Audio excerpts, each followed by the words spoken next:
大家好，歡迎來到社會經濟看點頻道。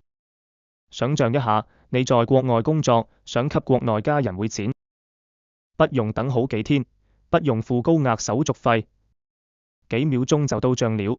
這聽起來像科幻嗎？但最近一個重磅新聞，讓它離現實更近了。SWIFT 全球銀行間金融電訊協會聯手匯豐銀行和螞蟻國際，成功測試了代幣化存款的跨境實時轉移。今天我們來聊聊這項成果到底是什麼，以及它會怎麼改變我們的日常生活。先來簡單科普一下這項試驗。2025年12月，SWIFT 匯豐和螞蟻國際宣完成了一個概念驗證 POC， 他們把螞蟻的區塊鏈技術、匯豐的代幣化存款服務和 SWIFT 的全球消息網絡結合，使用 ISO 20022這個國際標準，實現了新加坡和香港之間銀行存款的實時跨境轉移。什麼是代幣化存款？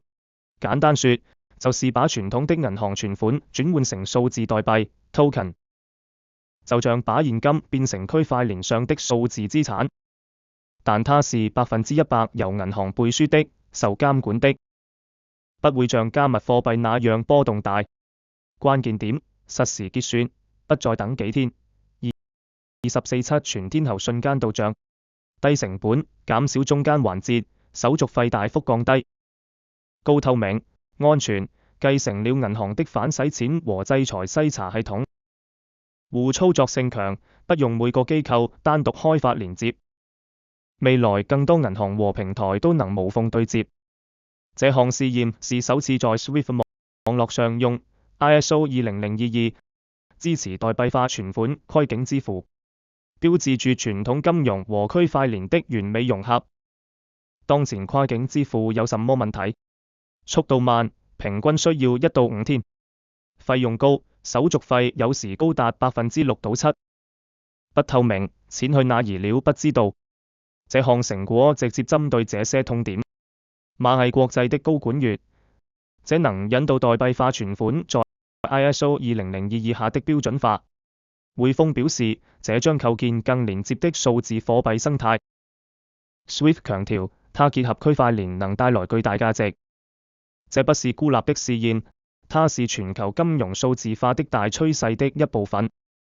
SWIFT 已經在推動所有跨境支付轉向 ISO 20022，未來更多銀行會跟進。現在重頭戲來了，這會對我們普通人的生活有什麼影響？1. 海外匯款更方便、更便宜。如果你是海淘族、留學生家長或在外打工的朋友，未來給家人匯錢可能只需幾秒鐘，手續費低到幾乎忽略。每年全球僑匯超8000億美元，這項技術普及後，能省下數百億手續費，直接惠及億萬家庭。2. 跨境購物和支付無縫用支付寶、微信支付買海外商品，或在國外用國內 App 消費，不再有匯率損失和延遲。想象一下，雙11海淘，錢瞬間到商家賬上，物流更快。3. 企業效率提升，間接惠及消費者。大公司跨境資金管理更高效，成本降低，可能帶來更低的商品價格和服務費。比如跨境電商平台更快結算，促銷更多。4. 投資和理財新機會，未來可能出現更多24/7實時全球投資產品，普通人也能輕鬆參與 tokenized 資產，流動性更好。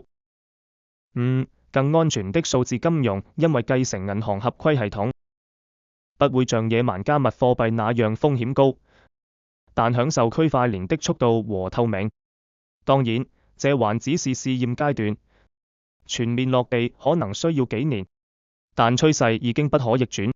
類似技術已經在香港、新加坡試點，未來擴展到更多國家，包括中國大陸。當然，也不是完美無缺，監管協調、隱私保護、技術普及都是挑戰。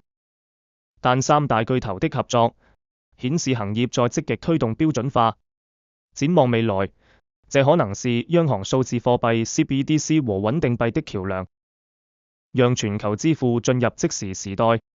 總結來說，這項 SWIFT 加匯豐加螞蟻的成果，是金融科技的一次大躍進，將讓跨境錢款流動像發微信一樣簡單。它會讓我們的生活更便捷、更全球化。如果你覺得有用，記得點讚加訂閱。評論區告訴我，你最期待這項技術先應用在哪個場景？下期見。